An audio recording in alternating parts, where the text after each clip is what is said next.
Tzu Chi holds a press conference at COP24 sharing the environmental and health impacts of vegetarianism.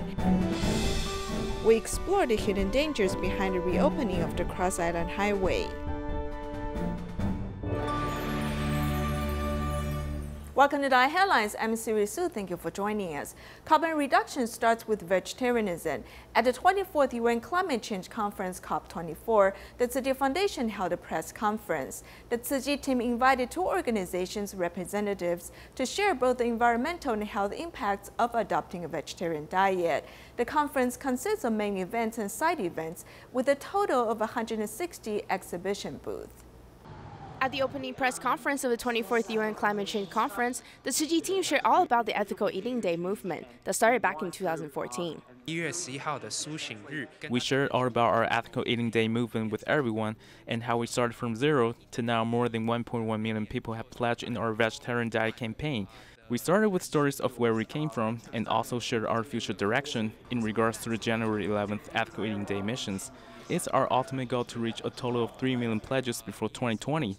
We hope that people worldwide will join us in the 111 campaign and through concrete actions, inspire more people to pledge. This is our way of saving the earth. One world, one heart, one resolution. Vegetarianism is not only good for the environment, but it can also improve one's health. A pro-veg international representative from Germany shared the urgency of healthy eating on campus. Especially in the Western and global North, that over 40 million children under the age of 5, right, is overweight. Controlling our food cravings and maintaining a healthy weight, vegetarianism is also one way to reduce our carbon footprints. The meat-based dishes being served in the main food court have 4 times the greenhouse gas emissions on average than the plant-based ones. They also use 7 times as much land and twice as much water. So we want to expose that and encourage COPs, the UNFCCC and future host countries to have more climate-friendly food available for the participants at the COP.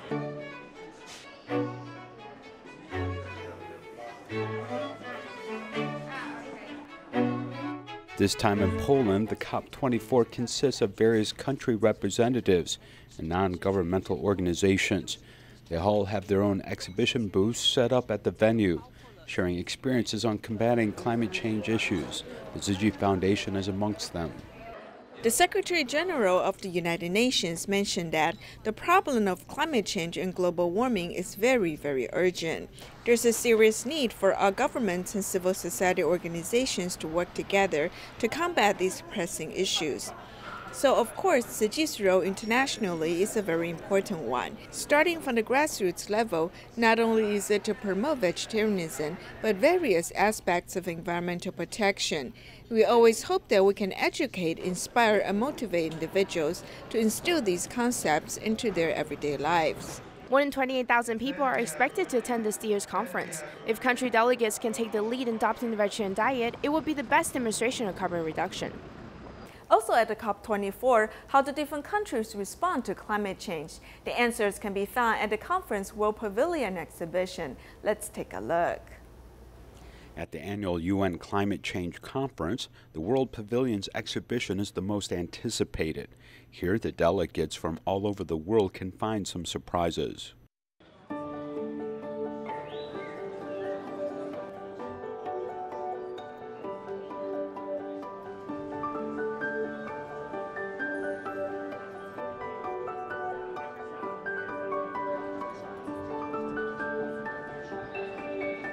Every pavilion is great in itself because it's some particularity about the culture of the country and the people they represent, the values. India Pavilion, it's been very interactive, so being able to actually do and see some of what they're doing in India has been really great.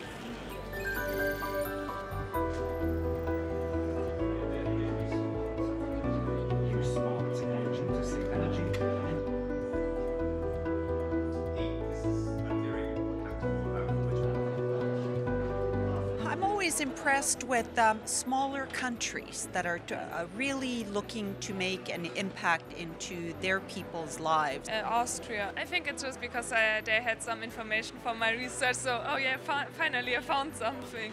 Yeah, maybe this, yeah. The World Pavilion displays how different countries are taking approaches to combat climate change and how green energy has been combined with new technology. More than 3,700 people attended the Tzu Chi year-end blessing ceremony at the Banqiao grounds. Among the newly certified Tzu Chi commissioners and Tzu-chens, one of them has felt a sense of mission to shoulder more responsibilities. In addition, one Tzu-chen has fulfilled her promise to Dharma Master Zheng Yan by finally becoming a Tzu Chi commissioner. More than 3,000 Tzu Chi commissioners and Tzu-chens work with one heart. Zheng Wenkai, who has been certified as a Tzu-chen this year, has felt his sense of mission. You are the team leader, and you need to lead this Dharma boat. Therefore, I mindfully accomplish every task at hand.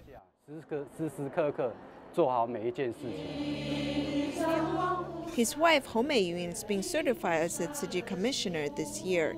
She hopes that their volunteer work can be passed down from generation to generation. I hope that we can pass the baton to our family members so that my children and the future generations can also walk the Buddhist path. Tzu-chen Fan Ziyun has also been certified as a Tzu Chi commissioner on this day. She has fulfilled her vow to Dharma Master Zheng Yan. When I was receiving the red envelopes of blessings, I told Master Zheng Yan, "Your child has returned." The master was very happy and she told me, "Ziyun, work harder." Seeing how the master is getting older, I feel that I need to shoulder more responsibilities. The volunteers who are now walking the Tzu Chi path vow to shoulder the responsibilities to pass down the Dharma. I want to improve my skills in taking pictures. I hope I can capture the beauty of humanity with the camera and help Tzu Chi write down its history. Since joining volunteer training, the volunteers have found their life path, and they will continue to lead fulfilling lives with firm resolve. A local volunteer in Mozambique, Dino Foy, accompanied new volunteers to Taiwan to be certified. During his visit to Taipei Tzu Chi Hospital, he learned that bone marrow transplantation can save leukemia patients. Therefore, he seized the chance to register as a potential donor. Mozambique Tzu Chi volunteer Dino Foy visited the bone marrow transplantation center, and he felt sentimental because a friend of his back home had recently passed away due to leukemia. When he learned about stem cell transplantation treatment, he was eager to sign up as a potential donor. I believe that can save lives. I mean, today, tomorrow, and in the future, I felt motivated to do and offer myself and give, to actually accept this opportunity that was given to me of possibly saving a life one day. Dino Foy built his profile at the bone marrow transplantation center before reaching the age limit of 45. He hopes that he can help patients in need. I would invite a lot of more people also to donate so that it can create a bigger range of donors and help much more people. Despite his ethnicity and religious belief, Dino Foy connected with Tzu Chi because of his Taiwanese wife. He has been touched by Dharma Master Zheng Yan's compassion and decided to put down his career and fully committed himself to working on Tzu Chi missions. Tsai Xingzhi has dealt with many challenges in her life, from growing up with an alcoholic father and mentally challenged siblings to now a domestic violence survivor. She once thought about ending her life for good, but fortunately she came out of her depression. Now she's officially a certified Tzu Chi commissioner. This woman practiced her own self-cultivation and lived in the shadow of her father's alcoholism. Tsai Xingzhi never thought that after marriage she would suffer from verbal abuse and she would find it hard to survive. To raise my 3 children and myself, I had to ask myself what kind of work I can do. Later, I went to a friend's restaurant to work, and when doing a home visit, if I ran into someone like me, I would say that as long as you're alive, you have a chance to change your life. I'm alive now and want to help my family. These children can influence many other people. Using Dharma Master Zheng Yan's teachings, Peng Yu Li was inspired by a 90-year-old recycling volunteer who showed her the path to doing good deeds. I want to say that this recycling volunteer was old and illiterate. She found a way to complete training within a year. Although I'm younger and literate, there's still something that I'm unable to do. This taught me that as long as there's a will, there's a way. Luo Dayou is a physician who serves at Geelong's Changgeng Hospital, who hopes to do more to help those in need. When doing free clinics in remote areas for Tima, I felt that there was even more that I could do for these people. After learning that he could do more, he became even happier through doing these works of altruism. A former inmate will be certified at the 13th Tzu Chi Year and Blessing Ceremony this year. He will also be performing in a sutra adaptation, expressing his repentance to everyone.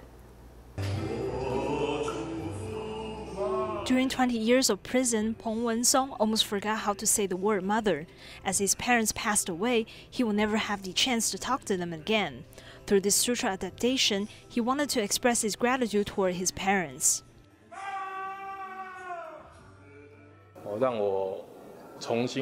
I wanted to say the word mother again to feel her presence, so I kept practicing saying it. Under volunteers' encouragement, he joined the volunteer training program. He often visited rehabilitation centers to help inmates to get back on track. There were times when he had difficulties in discerning good from bad.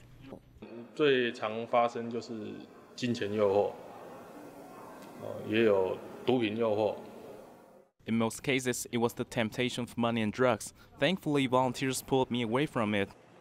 At first, I thought volunteers were annoying, but they kept calling me and asking what I was doing. But later, I realized they were caring about me.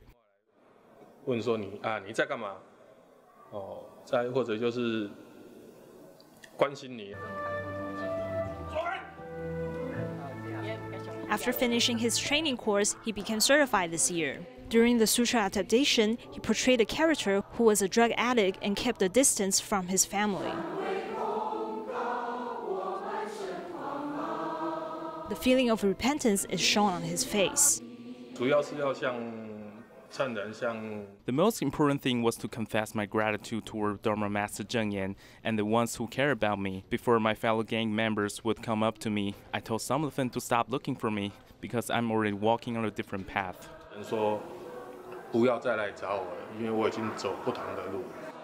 When Dharma Master Zheng Yan attended the blessing ceremony at the beginning of this year in Taipei, Dharma Master Zheng Yan said to him, "Walk on the right path, do the right thing." It was an advice that he will never forget.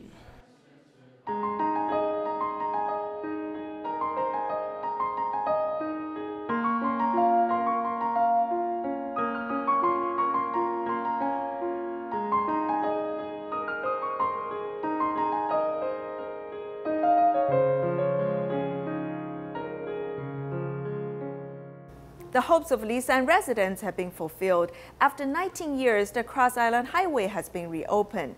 Unfortunately, the road is simply a temporary detour route, which is difficult to navigate. It is also dangerous, as debris and rocks may fall at any given time. Follow our report as we learn more about this treacherous mountain road. While driving on the Cross Island Highway, we see the signs of danger as there are several large-scale landslides along the way.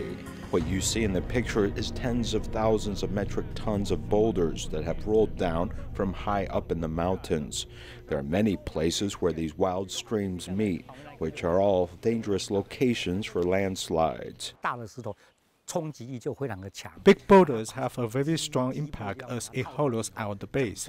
The whole slope will go down and impact our roadbed, leading to unstable conditions and a possible disaster situation.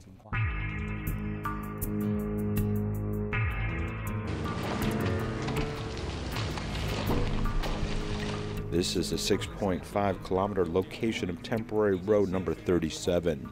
After flooding associated with Typhoon Mindulu, the geology of the area became very unstable. This area frequently has major landslides, and major engineering work has been done to improve stability. But geology makes it hard to stop falling rocks, as we see there are nets put in place to keep the rocks from falling. On the entire slope, we will use mesh net which we've affixed to the slope, and then the workers will spread cement to solidify the area. It is spread to a thickness of 10 centimeters to prevent water from seeping into the slope.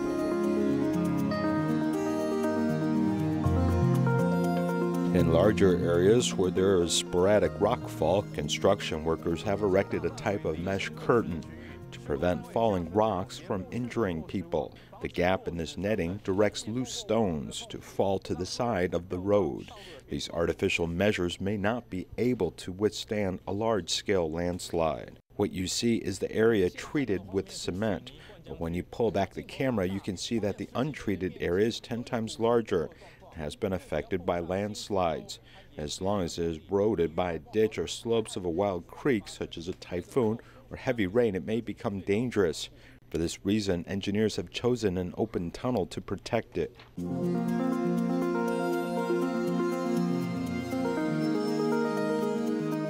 The Cross Island Highway has a dozen places where there are open tunnels. When the earth and stone above it come crashing down, it will go over the top of the tunnel and down to the lower slope, as the area within the tunnel won't be directly affected by the falling rocks. The upper area of this hillside collapse is very serious.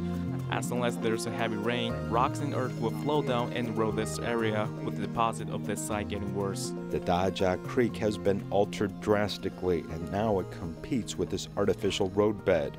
At the 13-kilometer section of this Cross Island Highway temporary road, you can take a closer look at the roadbed. It's not reinforced concrete, but actually shipping containers. Because it's located in a riverbed, in the case of a typhoon, it will be totally destroyed. Construction workers can only repair it through this cost-saving measure. In the past 19 years, this area has not been open to tourists, but there are pros and cons to opening the road. They are both good and bad. One of the good aspects is that closing the road preserved Lisan at an original state, similar to before the September 21st earthquake. The bad thing is that there's no way for the economy of this area to flourish like before. 20 to 30 tourist buses visited every day. Another good thing is that the whole ecology of the area has undergone complete protection. As for the outside world, many are still questioning, is the road safe for mid-sized buses who may crush the road with their weight, and won't this only accelerate the damage to the Cross Island Highway? The biggest impact to the road is construction vehicles used to carry large-scale machinery. So in fact, these medium-sized buses which travel the route have considerably less impact. While mid-sized buses may not damage roads, crowds of tourists going to sightseeing locations may impact the local ecology.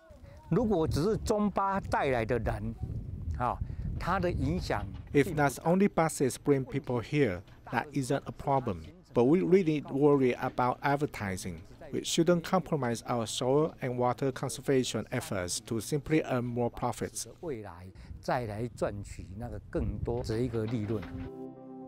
Though the road is dangerous, visiting Lisan gives one a chance at fresh air and a chance to enjoy nature. Is this a luxury or something that should be available to everyone, despite the potential damage that it could cause to the environment? Both Northern and Southern California have been devastated by wildfires. In addition to the distribution of cash cards to the affected residents, Tzu Chi volunteers also launched the Hope Heals fundraising event. They hope to inspire the compassionate giving of 10,000 households and send their blessings to the campfire-affected residents. Every bow and every greeting represent the sincere prayers for the campfire-affected residents. Recently, the wildfire hasn't completely come to a close yet, and we're already hearing about the flooding in the northeastern region. Each natural disaster is getting more and more devastating than the last. There are both more casualties and people injured each time. All the Tzu Chi volunteers are sincerely praying for no more disasters in the world.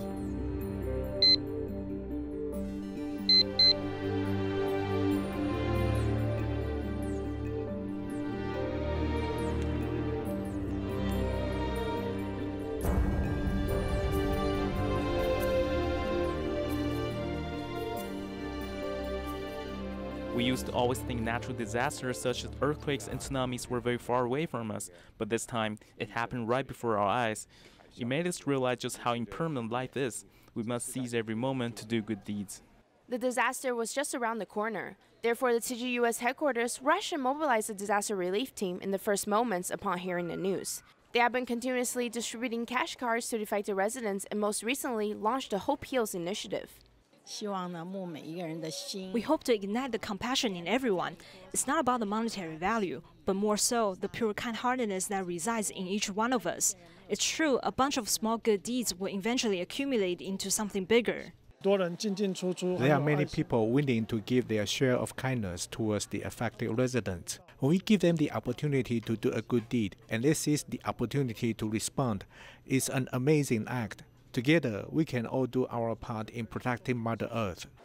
Every day is filled with gratitude and love, hoping to reach the goal of inspiring compassion and giving from 10,000 families before Christmas comes.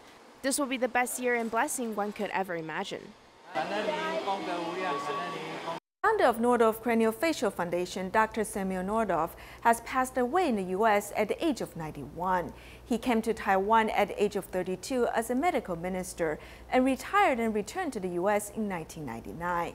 He has dedicated over 40 years in the medical field and trained more than 100 plastic surgeons in Taiwan. 这些照片是他1999年离开台湾前的最后一个开刀日。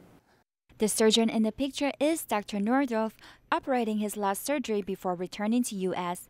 Philip Chen was his assistant that time, and he has followed Dr. Nordhoff for 14 years. There was once that he removed all the stitches one of his students did on a patient and asked him to redo it again. I was that student in the story. In fact, all of my classmates have been asked to redo the stitches. Dr. Nordhoff has taught over 100 students, including Philip Chen. When thinking about his mentor, Dr. Chen said that he is serious about his job and treated patients as his family. Some patients don't have the money to pay for the treatments, and he paid it for them. One time, a patient's family took away the money. When he learned about it, he paid for the patient again. I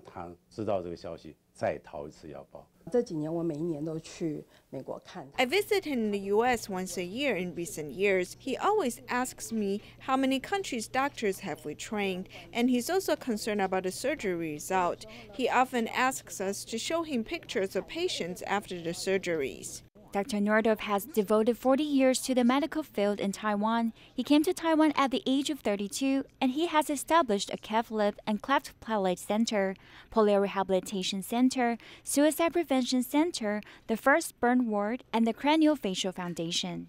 那时候他就发现说，有很多唇腭裂的小朋友其实都没有得到很好的治疗。 Back then, he has discovered that many children with cleft lip and cleft palate have not received proper treatments. No one knows how to operate the surgery, so he went to the U.S. to study the technique and taught doctors in Taiwan.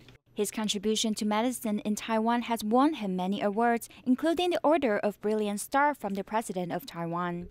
Dr. Nordhoff is now resting in peace in heaven, but his selfless love and spirit will always remain. Tzu Chi University held a disaster prevention camp for students to understand the spirit behind disaster relief work.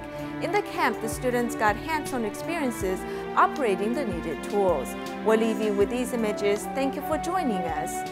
Goodbye.